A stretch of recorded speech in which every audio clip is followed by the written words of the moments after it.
2 года прожила Мадина после замужества. Именно на этой улице, возможно, она решила свести счеты с жизнью после очередного конфликта с родными мужа и самим супругом. В этом доме 2 года прожила Мадина после замужества. И на прошлой неделе весь Казахстан узнал о страшной трагедии, произошедшей в стенах этого строения. Что на самом деле произошло? Кто виноват в смерти девушки? Об этом мы хотели узнать от самих членов семьи. Однако вчера, когда мы приехали сюда, чтобы получить интервью, они отказались и попросили вернуться сегодня. Сегодня, вот уже час дня, мы вернулись снова на место. Саламатсызба. Ау. Енді сол сұхбат бере алмаймыз деп айтсаңыздаршы, енді сол, хотя бы соны. Түсірмеңіздер, болмайды. Жоқ, түрлеріңіз көрсетпейміз. Сұхбат не үшін бере алмайсыздар? Кеше мен енді келіспеттім ғой. Үйлеріңізге баса көктеп кіріп жатқан жоқпын. Біз кеше келіскен жоқпыз ғой еш нәрсеге. Жоқ, сіздер айтыңыздар, ертең үлкендеріміз келеді. Ақылдасақ көреміз. Сөйлесейік дедіңдер. Сөйлесейік дедіңдер. Нақты ештеңе айтқан жоқпыз ғой. Көшені түсіремін, сіздер айтыңыздар, үлкендер келеді, сол кісілер айтады дедіңіздер. Ештеңе бере алмаймыз да. Татьяна, видео ашсаңыздар. Видео болмайды. Келіні былай елмен араласушы ма еді? Араласып, былай да айтып кетіп баратқанда сәлем беретін. Ешқандай дөрекі болған жоқ, е? Жоқ, дөрекі ештеңе. Ажа, көршіңіздің өзі келіншек, ол кісі халықпен араласып сөйтетін кісі ма? Енесі ше? Иә? Жамандық көрген жоқсыздар ғой былай. Мынандай болады ғой көшеде, мысалы үшін ұрып соғып, жаңа келіндер қашып, ренжіп жүреді, ондай Ондай бәрі ештеңесі. көрген жоқсыз ба жаман? Семьят. Енесі де жақсы. Енесі екеуі қолтықтасып магазинге баратын. Звонка нету. Сәлематсыз ба? Бірауыз сөзге шығып кетесіз ба? Мен Алматыдан келіп едім, журналистпін. Сол көршілеріңіз туралы бірауыз сөз айта аласыз ба? Мен кеше айтқан болды. Мені бәленбай жаңа сөзге шығарып. Әрине жақсы бол, өте жақсы бола. Енді саламда түзу. Шешесі вообще момын адам ғой негізі. Мадиярдың шешесі ма? Иә, Мадиярдың шешесі. Әкесі енді қатал ғой, үйде бір адам қатал, бір адам момын болу керек. Шешесі өте момын адам ол кісінің. Келін түскеннен кейін үйде бір жанжалдар болып, келін қашқан деген жағдай болған жоқ па, көрген жоқсыз ба? Естіген жоқпыз ондайды. Естімеді. Келін сәлемі дұрыс, сіздермен араласушы ма еді? Иә, араласып осы көшеде әйтеуір әйелмен бірдеңе пісірісіп әйтеуір. Сондай сөзден қалмайды әйтеуір. Қызды, келінді осы жерде жерлейін деген рас па? Иә, осы жерде жерлеп біз көңіл айтып барып, енді өз жерде енді условия жоқ, палатка қойған рас, күн ыстық қой, енді басқа не істейді енді. Палатка құрып, сонасында бәріміз көңіл айтты, көше болып көңіл айтып. Енді бұл жерде Мадияр, қараңызшы, атағы шығады ғой, ішіп, бір шегіп жүрген бала болса бір жерін ішпейді, шекпейді, көшеге шығамыз, здоровый бала, ешкімге тиіспейді, ар жүреді, саламы түзу, білмеймін мен, не жағдай болды қана. Теріс мінезін көрген. Теріс мінезін вообще көрген жоқпыз. Одан кейін өңкейген жала жабылып жатыр, соған түсінбей жатырық та бізде. Сонша бір Мадияр бір жаманатты қылып, мамасын бір жаманатты қылып жатыр. Бірақ енді мамасы өте жақсы адам. Осы жерде біз 40 жыл болды тұрып жатқанымызға. Одан кейін ағайындар жер қазуға дайындалып, жерде қазып тастаған шығар ол кісіге. Қай жақта қазды екен? Төмен жақта қазады ғой. Мына жақтан жүреді ме? Иә, мына жақтан қазады өздері. Өзі зират бар ма? Қарпық бар, бар аха зират. Содан кейін келіп алып кетті ғой, Енді сойып бірдеңе тексергенден кейін барып алып кетті ғой әйтеуір.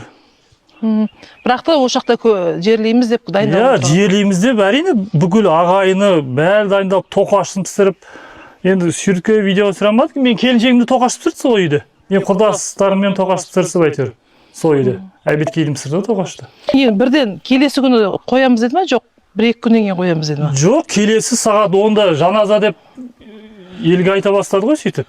Сол қайтқан күннен кейін келесі күні? Жоқ, алып келді ғой, үйіне алып келді, алып келгеннен кейін сағат ертесінде 10-ға таман жаназа деп атқан негізі. Соған қатыссамыз деп жүргенбіз ғой, негізі осы біздің мешітке береді деп атты, жас столы бар, мешітте соған береді деп атты. Сөйтіп айтып аттым. Ал келінші, сіздің келіншегіңізге араласады ғой, бірге бір қазалы ошаққа қатысады. Сол кезде мен күйеуім ренжітті, бүйтті деген. Жоқ, күліп ойнап сәлемдеседі әйтеуір, көрген жерінде әйтеуір күліп жүреді. Сіздің келіншек енді әйелдерге айтады ғой енді. Жоқ, енді күйеуін құшақтап жүреді әйтеуір, постоянно көшеде қолынан ұстап, сол кішкене қызғаншақтау сияқты ғой. Әйтеуір көшеден құшақтайды да жүрді күйеуін әйтеуір. Екеуі жақсы болды ғой. Біз көңіл сұрадық бұл кісілерден. Көңіл айттық, прямо көңіл айттық. Ағайыны айтып тоқаш пісіріп дайындалып, масқара дайындалды. Мына жақтан зираттан уже жер дайындап қойған, иә? Иә, олар ана журналистер келді де теріс жағынан түсіріп кетті деп түсінбей қалдық. Елден естіп жатырық бірақ. Мамасын ұрып кетті дейді. Өкінішке орай ондай да болады. Мамасы шықпай жатыр үйден, мысалы. Қорқып қалды. Туыстық қарым-қатынас жоқ, мен сол ауылдың тұрғынымын. Міне өз машинаммен алып келіп отырмын сіздерді қазір. Енді ағайында машинесеміз өзім машинем. Міне зират басын қазған міне. Ол кісілер әбден дайындалған. Айтып отырмын, бағана да айттым, қазір де айтамын. Мен сол ауылдың тұрғынымын. Ешқандай мен жақтап атқан жоқпын. Шыны керек міне. 40 жыл болды бірақ тұрып атқаныма. Осы неде тұрып қой, зират басына тұрып міне мадияр өте кең пейіл, жақсы бала негізі. Екеуі қыз екеуі бірін-бірін сүйіп қосылған адамдар ғой. Ешкім оны алып қашып келген жоқ. Бірін-бірін сүйіп қосылып, көшеде екеуі құшақтасып жүрген қыз бен жігіт болатын. Біз көзіміз көріп жүрді ғой. Біздің тұрғын ғой сол көше. Сол көшеден өтеді. Біз ортасымыз көшенің. Олар аяқ жағы біздің көшеден өтеді, күліп жайнап өтеді мысалы. Білмеймін енді орталарына не шайтан түрткі болғандарын. Мені қазып әбден дайындалыпты ол кісілер, әбден дайындалған. Мен ағайыны болсам, мен мынақты сразу алып келетін едім. Басқа жерге апардым мен сіздер білмей шатасып. Қазір екінші жерге алып келдім мені. Мен сол ауылдың тұрғыны не болдым. Ағайыны жақтап атқан жоқпын ешкімді. В местной мечети при ней есть вот такая вот небольшая столовая, в которой собирались подавать поминальный обед после несостоявшихся похорон Мадины. Также мы хотели узнать у имама, как велась подготовка к поминкам. Однако служителя на месте не оказалось. Вы в Мерке живете? Да. Вы сноха здесь? Да. Вот как к вам относились? Нормально, хорошо. Не притесняли? Нет, никогда. Какие у вас отношения со свекровкой были? Очень хорошие. И до сих пор. А супруг руку не поднимал? Нет, никогда. А у вас есть сноха? Нет. Вот говорят, что традиции здесь очень такие тяжелые, сложные. Нет. Сейчас на данный момент такого нет. Чужая семья, темный лес. У всех свои проблемы, причины. Вот когда приходит сноха, да, в дом, сразу начинается вот какое-то испытание, да, начинают ее заставляют работать, прислуживать всем другим членам семьи. Это правда? Ну, у нас законы, обряды такие. Мы же должны ухаживать за родителями мужа. Это наши обычаи, традиции, законы. Вы считаете это нормально, да? Нормально. И так воспитываете своих дочерей? Да. Это по желанию, это человек по собственному желанию все это терпит. Если не терпит, это не человека не заставят на это, чтобы если он терпит это насильственность или что. А вы сама сноха, да? Была. Была сноха. Вот когда вы пришли молодой снохой, как к вам относились? Ну да, вот как она сейчас перед этим рассказывала, работать, все делать, все это у нас у мусульманов такой закон, все терпеть. Но мне кажется, сейчас такое уже не время, что все это терпеть. Сейчас молодые не терпят, уходят. А на вас руку поднимали дома? Да. Муж. Свекровка, муж? Муж. И вы все это перетерпели, да? А у вас дети есть? Да. Сноха есть? Да. А Но как... у меня сын не поднимает. Она прям все. Нет, они хорошо живут. А дочка? Дочки нет, у меня один сын. Вот я ушла же от мужа, что он руку поднимал сильно. Я ушла, для себя живу, не жалею. Ну, не знаю, это, наверное, зависит от каждого человека, но у меня не так, у меня все хорошо.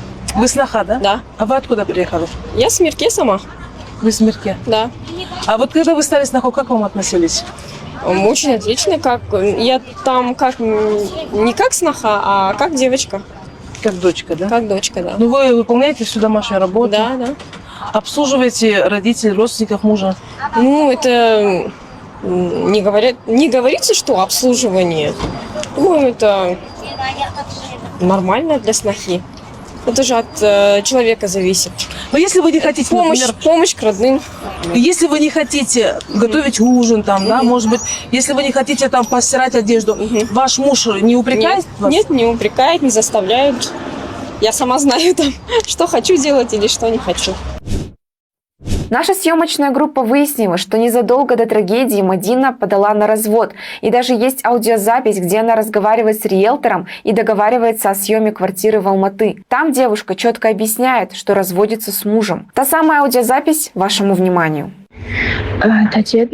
спальныйда бір хотя бы төсек бар бәле қалдыра аласыз ба, потому что мен күйеуіммен ажырасып жатырмын да. Негізі біз күйеуіміз меркеде тұратынбыз, а мен төркінім Алматыда, мен заттарым келем дейінше уже бәленбай уақыт болады. Поэтому қалдыра аласыз ба көрпе төсек дегендей. На самом деле Мадина понимала, что идти ей некуда и жить с маленьким ребенком на руках не на что. Это-то ее и сдерживало. Перед смертью Мадина просила подругу занять 15 тысяч тенге. Этих денег могло хватить лишь на еду на первое время 10-месячному сыну и себе на дорогу до Алматы. Здесь живет мама Мадины. Она растила дочь одна. Приехали они вдвоем из Узбекистана несколько лет назад.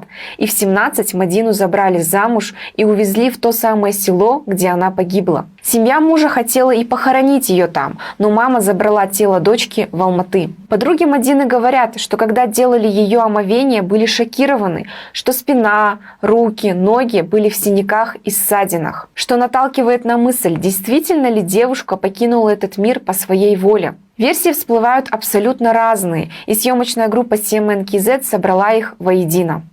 Мен ол кезде 16 жаста примерно болдым. 16-17 сондай болдық қой екеумізде.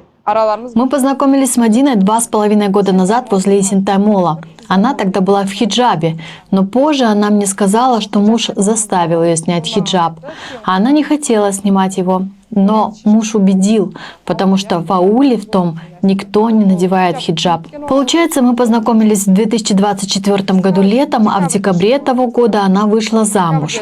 Мадина мне рассказала, что познакомилась с ним в ТикТоке и через 20 дней вышла за него замуж. Он украл ее. Она не давала согласия, но сказала, если сделаешь предложение, то соглашусь. Но он ее украл.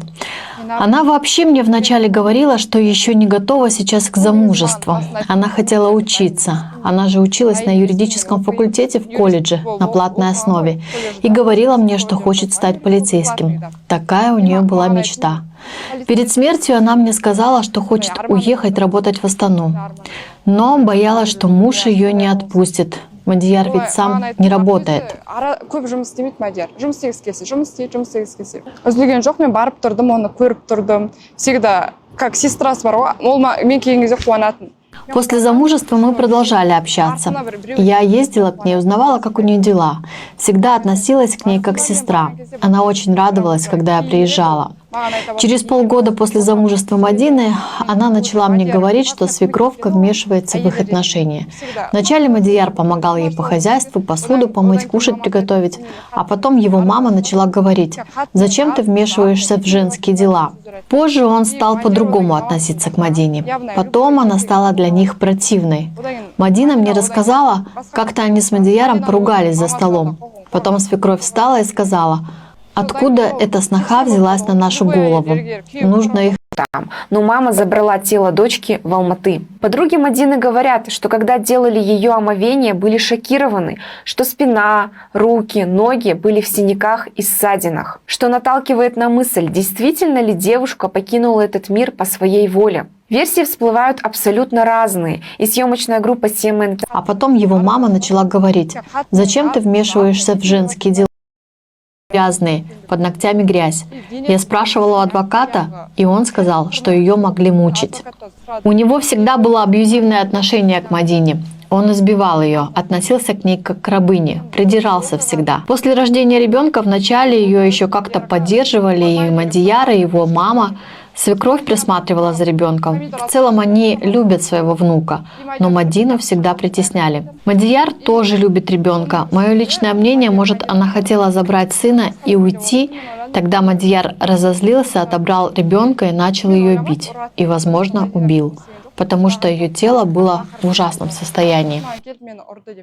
Мен бір сыбыс естідім, сол күні ма, соның алдында ма Мадина барып жаңағы ажырасуға арыз берген. Я слышала, что она подала на развод. Это правда?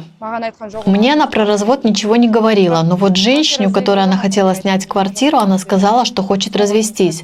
Она просила эту женщину оставить постельное белье, сказала, что разводится, и сказала, что у нее 9-месячный ребенок. Эта женщина согласилась и хотела помочь, но когда когда написала на следующий день, уже не было никакого ответа. Сообщения не доходили. В тот день, в пятницу, она пыталась найти квартиру и искала себе костюм, какую-то одежду. И не думаю, что человек так готовился к этому и пошел вешаться. Если подумать логично, она бы не стала этого делать. Мне позвонила знакомая оттуда и сообщила, что Мадина умерла. Я не поверила, позвонила ее свекрови. Она кричала. И только потом я сообщила маме Мадины. В пятницу я с Мадиной разговаривала, переписывалась, и в субботу она мне уже не отвечала. Мен пятница күні сөйлесті. Суббота уже сондай хабар келіп тұр ғой. Родные мужа от комментариев отказываются. Мало того, близкие Мадины тоже не хотят общаться с журналистами. Молчат и полицейские, якобы в интересах следствия. Сейчас дело передали в департамент полиции Джамбульской области. Заведено уголовное дело по статье «Доведение до самоубийства». И в деле супруг погибшей проходит как свидетель. 2 года прожила Мадина. Тергеуде Мадиярды қамату жөнінде нақты талаптар қоямыз.